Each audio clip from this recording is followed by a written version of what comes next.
네, 안녕하세요. 네, 이어서 정신병적 증상에 대한 이해와 위기 개입 방법, 그리고 자살에 대한 이해의 강의를 맡게 된 경희대학교 병원 정신건강의학과 백명재입니다. 먼저 정신병적 증상에 대해서 알아보도록 하겠습니다. 정신병적 증상이란 환청을 비롯한 환각, 현실과 괴리된 망상을 뜻하며 이것은 그 경찰관 직무집행법 중에 구호 대상의 일부인 정신착란자와 유사한 개념이 되겠습니다. 먼저 망상에 대해서 알아보겠습니다. 망상에 대한 정의는 위와 같으나 좀 더 풀어서 설명을 하면 거의 모든 사람이 잘못된 생각이라고 믿고 있고 잘못되었다는 것이 이론의 여지가 없는 허황된 그 사실임에도 불구하고 고집스럽게 유지되는 것을 망상이라고 합니다. 대표적인 망상은 아래와 같이 피해 망상, 관계 망상, 과대 망상이 있습니다. 특히 망상 중에 피해 망상과 관계 망상이 많은데요. 피해 망상은 주로 도청, 감시, 공격의 형태로 나타나게 됩니다. 누군가가 자신 혹은 가족을 해코지하고 있다. 누군가가 나를 죽이려고 집 앞에서 서성거리고 있다. 이런 식으로 나타나는 거죠. 최근에는 CCTV와 관련된 언급이 많아지고 있습니다. 그리고 관계망상은 전혀 상관없는 인물 혹은 대상을 관계가 있다고 관련지는 형태인데요. TV에서 내 이야기를 하고 있다든지 아니면 주위에 모르는 사람들이 나를 쳐다보거나 쑥덕대거나 비웃는 등의 그런 형식으로 나타납니다. 과대망상은 자신이 신이나 유명인사와 관련이 있다는 형태로 나타나는 경우가 많습니다. 환청에 대해서 알아보면요. 환청은 그 여러 환각 중에 가장 흔한 형태입니다. 조현병에서 흔하지만 조울증이라고 불리는 양극성 장애에서도 나타나게 되고요. 비난하거나 욕설하는 형태가 많습니다. 예를 들면 바보 같은 놈 이거밖에 못하냐. 또한 지시하는 환청이 있는데요. 이러한 지시하는 환청의 내용 중에 위험한 내용들이 있습니다. 예를 들면 뛰어내리라고 한다든지 다른 사람을 때리라고 한다든지 이러한 그 망상과 피해 망상, 관계 망상, 환청에 압도될 경우에는 자신을 해하거나 타인을 해하는 형태의 공격성으로 표출되는 경우가 있습니다. 사실 비전문가가 환청이 있는지 확인하는 것은 어려울 수 있는데요. 보통 심한 그러니까 자타의 위험성이 있는 그런 환청이 있을 경우에는 이게 본인이 환청과 실제 소리를 구분하지 못하는 경우가 많기 때문에 혼잣말을 많이 하는 경우가 많습니다. 그럴 경우에는 이 사람이 환청이 있는지 한번 의심해 볼 수 있겠습니다. 이러한 정신병적 증상이 나타날 수 있는 대표적인 질환은 다음과 같은데요. 대부분은 조현병이나 양극성 장애, 즉 조울증에서 나타나고요. 그 심한 우울증에서 그리고 간혹 치매나 알코올 의존에서 나타날 수 있습니다. 우리가 그 정신병적 증상, 정신과 치료를 받고 있다라는 것만으로 정신병적 증상이 있다라고 단정지을 수는 없는데요. 흔하게 나타나는 우울증, 불면증, 공황장애의 경우에는 정신병적 증상이 나타나는 경우가 거의 없다고 생각하시면 됩니다. 그래서 특히 조현병이나 양극성 장애에서 이러한 그 정신병적 증상이 주로 나타난다 생각을 하시면 되겠습니다. 그래서 이런 정신병적인 증상이 나타나는 질환에 대해서 짧게 살펴볼 텐데요. 대표적인 것이 조현병이죠. 조현병의 주요 증상은 다음과 같습니다. 특히 이렇게 환청이 있거나 피해 망상, 관계 망상과 같은 잘못된 믿음, 망상이 있는 경우, 특히 이런 경우에는 사실 머릿속에 환청과 망상으로 가득 차 있는 경우가 많기 때문에 의사소통할 때 동문서답을 하거나 지리멸렬하게 대화하는 경우가 많고 따라서 우리가 이해할 수 없는 행동으로 나타나는 경우가 있습니다. 자, 이런 증상들은 치료를 하는 경우에는 많이 호전이 되는데요. 사실 이런 조현병의 또 음성 증상이라는 게 있는데요. 이런 경우에는 의욕이나 동기가 상실되고 대인관계가 단절되거나 교류가 없는 경우가 많습니다. 사실 이런 증상들은 치료를 하더라도 좀 남아있는 경우가 많아서 사실 치료를 잘 받고 있는 조현병 환자의 경우에는 대부분 집에서 조용히 있는 경우가 많습니다. 조현병 같은 경우에는 평생 유병률이 1%인데요. 100명 중에 1명이니까 매우 상당히 많은 숫자죠. 우리나라에서도 40만에서 50만 명 정도가 조현병을 앓고 있다고 추정되는데요. 조현병은 20대 전후에 발병을 하게 됩니다. 그리고 꾸준한 약물 치료가 필요한 경우가 많고 재발의 원인은 대부분 약물 치료가 중단된 경우가 많습니다. 조현병 환자가 위험하다라고 그는 편견이 있는데요. 치료를 잘 받는 조현병 환자는 아까 말씀드린 대로 대부분 조용히 있는 경우가 많기 때문에 위험한 경우가 극히 드뭅니다. 하지만 치료받지 않는 조현병 환자의 일부에서 피해 망상과 환청 등으로 인해서 폭력적인 행동이 나타날 수 있습니다. 조현병의 주요 증상들을 확인하는 몇 가지 질문인데요. 뭐 망상이 있느냐, 환청이 있느냐 이렇게 묻는 경우에 그 환자분들은 본인이 이것이 현실 세계와 구분이 되지 않기 때문에 환청이 있다, 망상이 있다 이렇게 얘기하는 경우는 거의 없습니다. 그렇기 때문에 뭐 누군가가 해코지 하는 사람이 있느냐, 전혀 모르는 사람들이 비웃거나 수군대지는 않느냐, 당신을 괴롭히는 소리나 이야기가 좀 있느냐, 뭐 이런 식으로 물어봐야지만 환청이나 피해 망상을 확인할 수 있는 경우가 많습니다. 네, 조울증이라고 불리는 양극성 장애도 유병률이 1%에서 2% 정도 됩니다. 즉 상당히 높은 거죠. 우리가 우울증이라고 하면 이렇게 잘 지내다가 우울한 경우가 이제 간혹 나타나는 경우를 우울증이라고 하는데요. 조울증, 양극성 장애에서는 이렇게 기분이 들뜨는 조증이 나타날 때도 있고, 또 잘 지내다가 우울증이 나타날 때도 있고, 또 잘 지내다가 또 조증이나 우울증이 나타나는 그런 경우가 있을 수 있습니다. 조증의 주요 증상은, 우울증 주요 증상은 뭐 대부분 아실 수 있으니까 조증의 주요 증상에 대해서 말씀드리면, 조증의 주요 증상은 비정상적으로 기분이 들뜨거나 과민한 기분이 나타나고 활동과 에너지가 증가하는 경우가 많습니다. 따라서 수면에 대한 욕구가 감소하고 말이 많아지고 주의 산만하고 막 생각이 이 생각 저 생각이 뭐 굉장히 빗발치게 올라나고 과소비가 이제 발생하는 경우가 많습니다. 이게 조울증이라고 하면 우울증과 반대로 기분이 좋아지는 병이라고 오해하실 수가 있는데요. 그런 기분이 좋아진다라기보다는 오히려 기분이 예민해지고 짜증, 분노가 나타나는 경우가 많습니다. 특히 옆에서 보면 자타의 위험성이 있을 조증 환자의 경우에는 말수가 많아서 말이 끊기가 어렵거나 갑자기 다른 주제로 이탈하거나 이럴 수가 있고, 조증 상태에서는 짜증, 분노가 주된 정서이기 때문에 폭력적인 행동이 나타날 가능성도 함께 증가하게 됩니다. 이런 정신병적인 증상이 있는 대상자에 대한 개입이 있어서 경찰의 현장 대응 업무는 다음과 같습니다. 발견하시거나 신고가 접수될 때 제일 중요한 것이 현장의 안전을 확보하는 것이죠. 추가적인 폭력적인 사고, 자타의 위험성을 우선 줄이는 것이 첫 번째고, 그 다음에 신원과 보호자를 파악하고 신체 손상의 여부를 파악하는 것이 필요합니다. 그리고 범죄 혐의가 있을지 파악하고, 범죄 혐의가 떨어질 경우에는 응급 입원을 해야 될 정도인지 아니면 보호자에게 인계할 수 있을 정도인지 판단하시고 실행에 옮기시면 되겠습니다. 네, 이런 정신병적인 증상이 있는 대상자를 만났을 때 대화 요령은 다음과 같습니다. 그 대상자분들이 흥분해 있을 수가 있기 때문에 조용하고 주변 사람이 적은 환경에서 대화를 하는 것이 필요하고요. 네, 우선적으로 지금 안전한 상황이라는 것을 인식시켜 주는 것이 필요합니다. 따라서 비위협적인 방법으로 접근을 하고 폭력이 용납되지 않는다는 것을 환자에게 알리고 안전하다는 것을 반복적으로 강조하고 환자를 안심시키는 것이 필요합니다.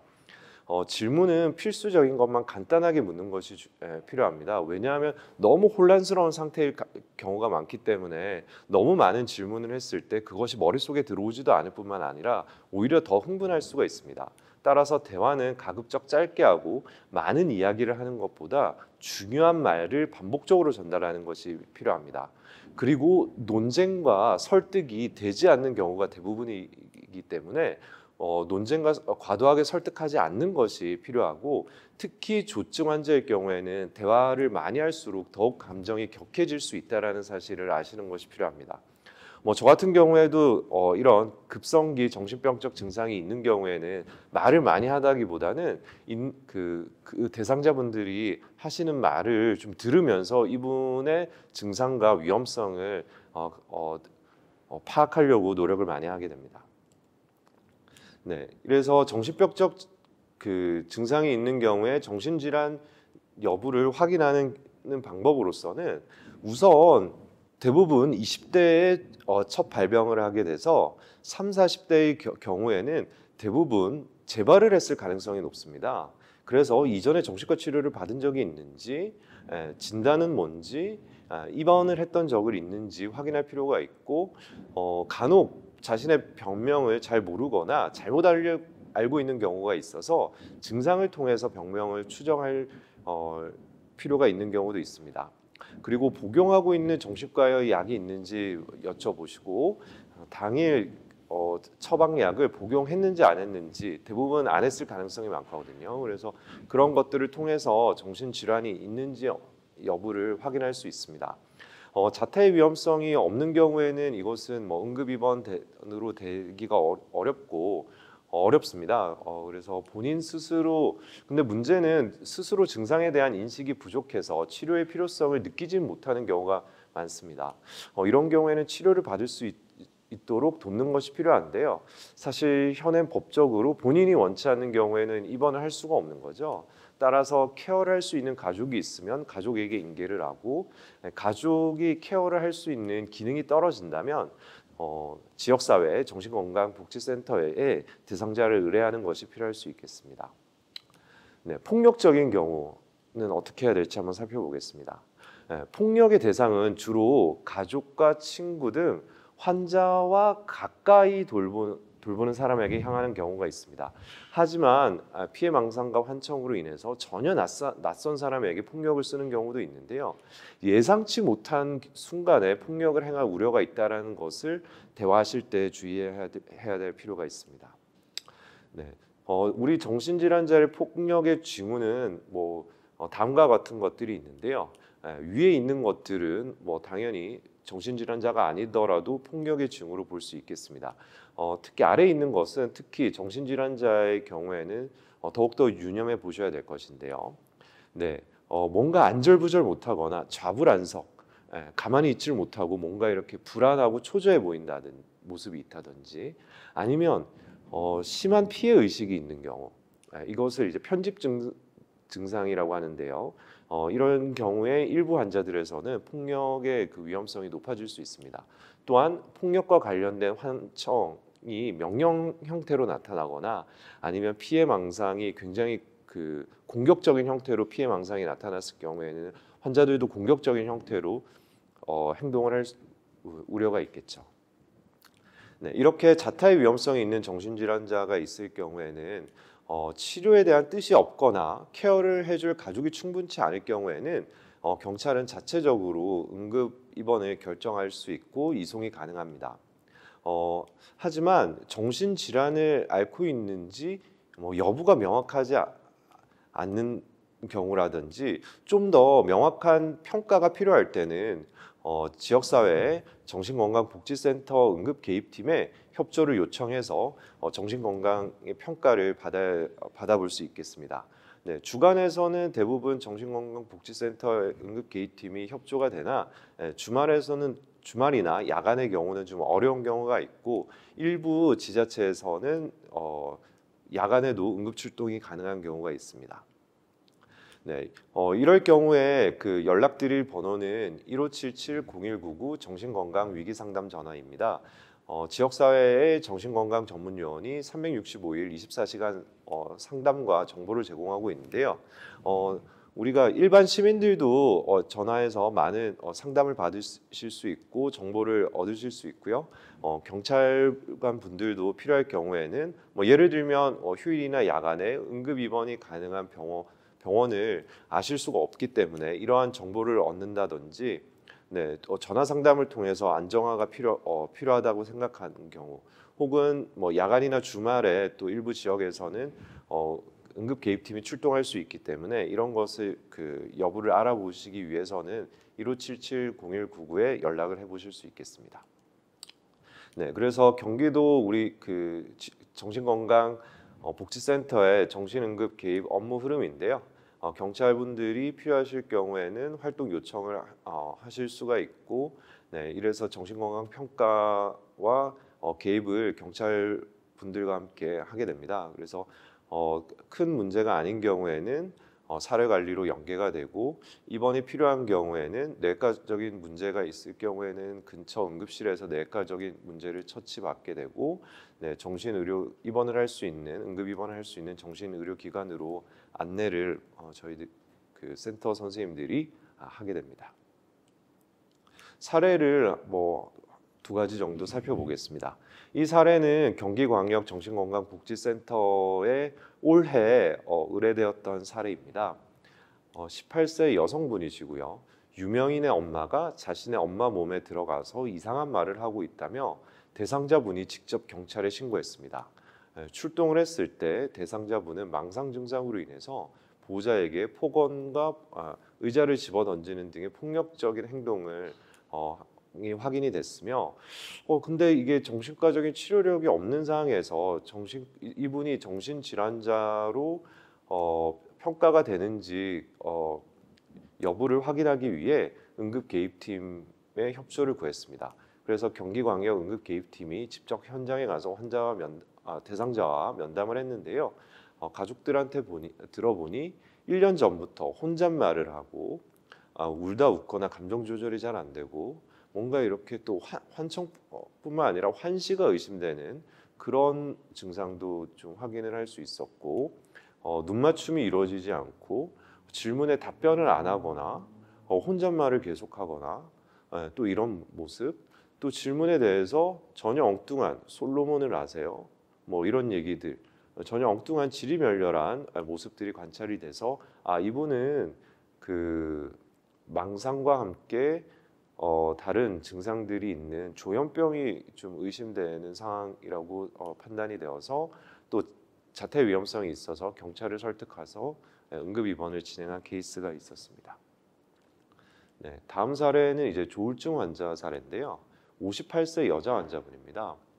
음주 상태로 여자 환자분인데 남자 화장실에 들어가서 자신의 물건을 변기에 버리고 횡설수설하고 흡연하는 등의 행동으로 가게 주인이 경찰에 신고를 했습니다. 경찰 분들이 처음에 보셨을 때는 이게 음주로 인한 문제로 생각이 되고 응급 상황이 아니라고 판단을 하고 기가 조치를 한 다음에 이제 그 상황을 종료했는데요. 이후에 대상자가 갑자기 칼을 들고 다 죽이겠다고 하여 주변인이 다시 경찰에 신고했습니다. 경찰분들이 정신과적인 평가를 위해 응급개입팀 출동을 요청했습니다. 응급개입팀이 면담을 했을 때 과거 연령이 이제 높으시니까요. 정신과 치료력이 있었으나 최근에 약은 복용하지 않아서 아마 재발한 것으로 이제 확인이 됐고, 목소리가 크고 빠른 속도로 이야기를 하고 질문에 쉴 새 없이 이야기를 하고 뭐 갑자기 다른 주제로 넘어가는 등 사고의 비약이 관찰이 되었습니다. 그리고 잠도 거의 안 자도 된다고 이야기를 하고 본인이 그 칼을 찾았던 이유에 대해서 본인과 실제로는 크게 상관없는 그런 주제들에 대한 내용들을 이야기를 하는 것처럼 느껴졌습니다. 네, 따라서 응급개입팀에서는 정신병적 증상이 동반된 양극성 장애, 조증 사파, 그리고 자퇴 위험성이 있어서 응급 입원이 필요하다라고 판단을 해서 경찰과 소방에 의해서 응급 입원이 진행된 케이스였습니다. 네, 이렇게 이제 우리가 폭력적인 상황이 발생했다. 실제로 성격적인 문제라든지 음주 문제로 인해서 폭력적인 상황이 생길 수 있지 않습니까? 하지만 이런 정신질환자가 치료가 받지 않은 상태에서 정신병적인 증상으로 인해서 또 폭력적인 상황이 생길 수 있고, 이럴 경우에는 조금 더 이제 그 증상들을 살펴봐서 응급 입원까지 이제 진행될 수 있다는 것을 아시는 것이 중요하겠습니다. 네, 이어서 자살 위험 징후에 대해서 함께 살펴보도록 하겠습니다. 이것은 다 아시는 내용이겠죠. 우리나라가 자살률이 다른 나라에 비해서 매우 높은 상황인데요. 네, 우선 자살에 대해서 아셔야 될 것은 자살에는 3가지 단계가 있다는 것입니다. 네, 자살을 처음에는 이제 생각만 하겠죠. 그러다가 심리적인 어려움이 더 높아지면 그게 이제 계획까지 가게 되고, 거기서 희망이 없다든지 좀 음주를 했다든지 이런 식으로 좀 더 충동성이 높아지거나 좀 더 절망적인 상태가 되면 자살 시도로까지 이어지는 경우 되겠죠.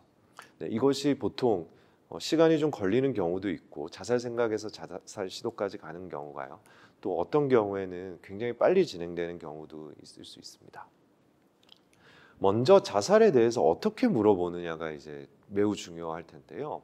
사실 자살에 대해서 물어보는 것 자체가 쉽지 않은 경험입니다. 저희들 같이 전문가는 매일과 같이 자살에 대해서 질문을 하니까 어느 정도 익숙하지만, 실제로 경찰분들 같은 경우에 자살에 대해서 직접적으로 질문하는 것이 상당히 어려울 수 있습니다.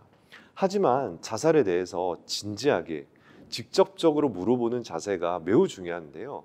왜냐하면 그것 자체가 자살을 예방할 수 있기 때문입니다. 어떻게 보면 이 자살을 시도하신 분, 자살에 대해서 심각하게 고민하시는 분들에게서 처음으로 적극적으로 자살에 대해서 물어보는 사람이 지금 강의를 듣는 여기 경찰관 분들이실 수 있거든요. 그럴 경우에 대상자분들은 이 사람은 나를 도와줄 수 있는 사람이구나 이렇게 느낄 수 있고, 또 이렇게 자살에 대해서 직접적으로 진지하게 물어봤을 때 대상자분들은 자살에 대해서 편하게 이야기를 할 수 있구나, 아무렇지도 않게 이분이 나한테 자살에 대해서 물어보네, 나도 얘기를 할 수 있구나 이렇게 생각을 하는 거죠. 그러면서 이제 도움의 끈이 이제 시작이 되게 되는 겁니다. 자살에 대해서 물어볼 때는 자살의 단계처럼 이렇게 순서대로 물어보는 것이 필요할 텐데요. 먼저 자살에 대한 생각을 물어볼 수 있습니다. 우리 자살에 대한 생각은 크게 반추, 충동, 의도로 나뉠 수 있는데요. 막연하게 자살에 대한 생각을 하는 단계, 그것이 이제 자살에 대한 반추라고 할 수 있습니다. 그것 자체는 크게 위험하다고 생각할 수는 없겠죠. 누구나 너무 힘든 순간 죽고 싶다는 생각이 머릿속에 떠오를 수 있지 않습니까? 하지만 자살의 의도의 경우, 그러니까 내가 죽어야겠다고 마음을 먹는 경우, 그때는 좀 더 위험할 수 있겠죠. 그래서 물어볼 때 그냥 자살 생각을 하고 있느냐 이렇게 물어보는 것보다 진지하게 자살을 생각하고 있는지 물어보시는 것이 중요합니다. 진지하게 자살에 대한 뜻이 있는지 물어보는 것이 필요한 거죠. 그리고 자살에 대한 계획과 시도도 마찬가지입니다. 막연하게 계획을 세우는 것보다 진지하게 구체적으로 언제 어디서 어떤 방법으로 자살을 할지 계획을 세우는 것이 훨씬 더 위험할 수 있겠죠, 당연히. 그래서 물어볼 때도 진지하게 구체적으로 자살을 계획을 세워본 적이 있는지 혹은 시도한 적이 있는지 물어보시는 것이 필요합니다. 네, 그리고 이전에 자살을 시도한 적이 있는지 물어보는 것도 중요합니다.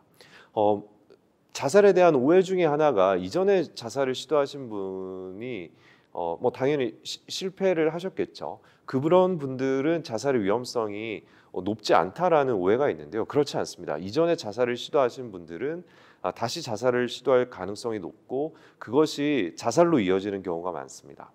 자, 그러면 어디서부터 고위험군으로 봐야 될 것이냐? 자살과 관련된 질문이라면 진지하게 자살을 생각하고 있는 경우, 당연히 구체적으로 계획을 세우고 있는 경우, 시도한 경우, 진지하게 시도한 경우라면 우리가 자살 고위험군으로 볼 수가 있습니다.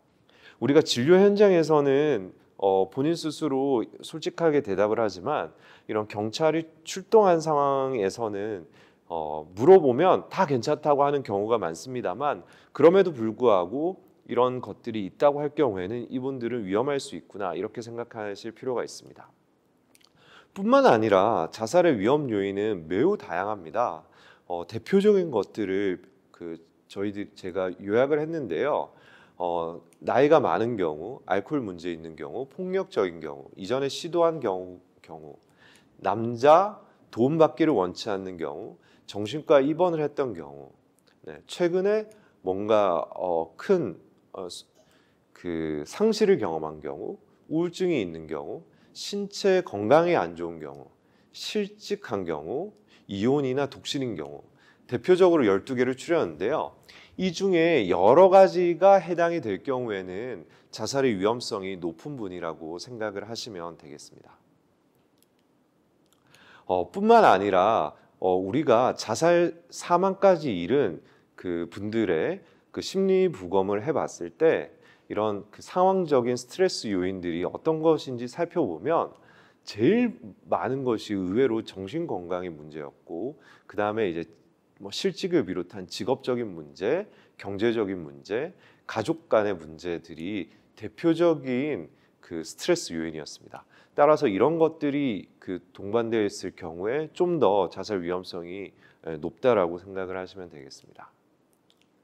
네, 그 자살 사망했던 분들이 그 자살 직전에 어떤 행동들이 나타나는지 한번 같이 살펴보도록 하겠습니다. 마찬가지로 최근에 자살을 했을 경우가 많았습니다. 또한 자살 도구를 수집했을 경우, 이렇게 감정 컨트롤이 안 되고 감정 기복이 큰 경우, 유서를 비롯해서 본인의 물건이나 이런 것들을 정리하거나 주변 사람들한테 나눠주는 경우, 또한 그 알코올 문제가 있는 경우, 이제 혼자 있으려고 하는 경우, 그리고 갑자기 술 담배가 늘어나거나 식사를 안 하시는 경우, 이런 경우에는 자살의 이런 것 중에 몇 가지 이상이 있다면 자살 시도가 임박한 단계라는 것을 알 수가 있습니다. 자, 중요한 것은 이런 자살로 사망한 분들을 심리 부검했을 때 많은 경우가 정신과 질환을 가지고 있었던 것으로 추정이 되었다는 겁니다. 84.5%, 매우 높은 비율에서 정신과 질환이 있었던 것으로 추정이 되었고요. 그 중에 대부분은 우울증으로 나타났습니다. 하지만 치료까지 받으신 분들은 매우 적었던 것을 확인하실 수 있습니다. 사실 안타까운 것은 자살까지 이르는 데 있어서 생겼던 우울증, 알코올 의존 같은 대표적인 정신질환들은 치료가 필요하고 치료가 가능한 질환이거든요. 네, 치료를 받았으면 자살을 예방할 수 있는 그런 비율이 저는 상당히 높았을 것으로 생각을 합니다. 네, 그래서 이런 우리가 그 자살을 시도하신 분, 자살의 위험이 높으신 분들을 추가적인 그 자살 시도로부터 예방하기 위해서 어떻게 보면 제일 중요한 게 치료라고 할 수 있습니다. 그래서 어떻게 치료를 좀 잘 받게 해주느냐, 그게 자살 그 고위험군을 경찰관 분들이 만났을 때 꼭 염두에 두셔야 되는 부분이라고 생각합니다. 자, 다음은 이제 경찰관 직무집행법에 따른 응급입원의 자율위험성 및 긴급성 판단 기준입니다. 아마 이것은 그 경찰관 분들께서 이전에 한번 보신 적이 있으실 텐데요. 제가 다시 한번 리마인드를 시켜드리도록 하겠습니다. 네, 위험성은 다음과 같습니다. 위험한 장소에서 뛰어내릴 듯한 언동과 자세를 취하는 경우, 위험한 약을 과다 복용하였거나 자해 흔적이 뚜렷하게 확인되는 경우, 네, 그 차도나 기찻길에 뛰어들거나 뭔가 위험한 물건을 가까이 하는 등 위험 행동이 지속되는 경우, 네, 망상, 환각과 같은 정신병적인 상태에서 지속적으로 자해를 시도하는 경우, 죽어야 된다는 이야기를 자주 하거나 신변을 정리하는 등 자살의 징후가 포착되는 경우, 별다른 조치가 없을 경우에 신체적인 위험이 예상되는 경우에 우리가 응급입원의 위험성이 있다라고 판단을 하고요. 긴급성의 문제는 다음과 같습니다. 보호자가 없거나 있더라도 단시간에 도착이 어려운 경우, 야간 공휴일 등의 이유로 다른 방법에 의한 입원이 어려운 경우, 고위험자를 일정 기간 격리하지 않으면 추가적인 위험이 발생이 예견되는 경우가 이제 긴급성에 해당이 된다고 하겠습니다. 이러한 위험성과 긴급성이 함께 있을 경우에는 응급 입원을 진지하게 고려해 보셔야 되겠습니다. 자, 다음은 올해 경기광역 정신건강복지센터에서 경찰과 함께 출동했던 사례 2가지를 함께 보시도록 하겠습니다. 네, 48세 여성분이시고요. 네, 남편이 집에 오지 않는다고 경찰에 실종 신고를 한 후 문을 잠그고 투시하는 모습을 보여서 지인이 경찰에 신고를 한 경우였습니다. 경찰이 출동했을 때 대상자가 매우 흥분한 상태여서 그 대화가 잘 되지 않았고 안정을 유도할 수가 없어서 응급 개입팀의 자살 위험성과 위험성 등을 평가하기 위해서 요청을 하였고 응급 개입팀이 출동을 결정하였습니다. 대상자분은 거기다 그 음주 상태라서 더더욱 대화가 어려운 경우였습니다. 응급 개입팀이 그 동네 지인분과 대상자를 면담을 했었는데요. 동네 지인분에 따르면 이전에 입원한 적도 있고 이전에도 또 자살 시도를 한 적이 있었다고 하였고 또 지인에게 죽고 싶다라는 이야기를 자주 표현을 했고 이번에 이제 자살 행동은 처음이었다고 하였습니다. 대상자와 면담을 하였으나 이게 그 대화가 쉽지가 않았고 계속 감정적으로 흥분된 상태가 가라앉지 않아서 여러 가지 그 아까 저와 함께 살펴보았던 자살 위험성이 높은 여러 가지 위험 요소들을 가지고 있고 지금 현재 충동성으로 인해서 자살 위험성이 높다고 판단이 돼서 응급 입원까지 진행이 되었습니다. 네, 마지막 사례 함께 살펴보도록 하겠습니다. 네, 21세 젊은 여성분이고요. 네, 시청에서 대상자가 칼을 들고 있다고 해요. 경찰에 신고를 한 케이스입니다. 네, 경찰이 출동했을 당시 손목 자해를 위해서 그 라이터를 부수고 음주는 하지 않았으나 소통이 되지 않고 경찰이 출동했을 때 도망치는 좀 모습이어서 위험한 상황이라고 판단이 되었습니다. 경찰에 따르면 여러 차례 신고를 받은 대상자고 이전의 경험 그리고 이번의 경험에서도 대상자 개입에 한계가 있고 대상자가 행동 조절이 되지 않아서 경찰과 대치되는 상황이 반복되고 있는 상황이었습니다. 또한 안타깝게도 보호자가 확인이 되지 않은 상황이었습니다.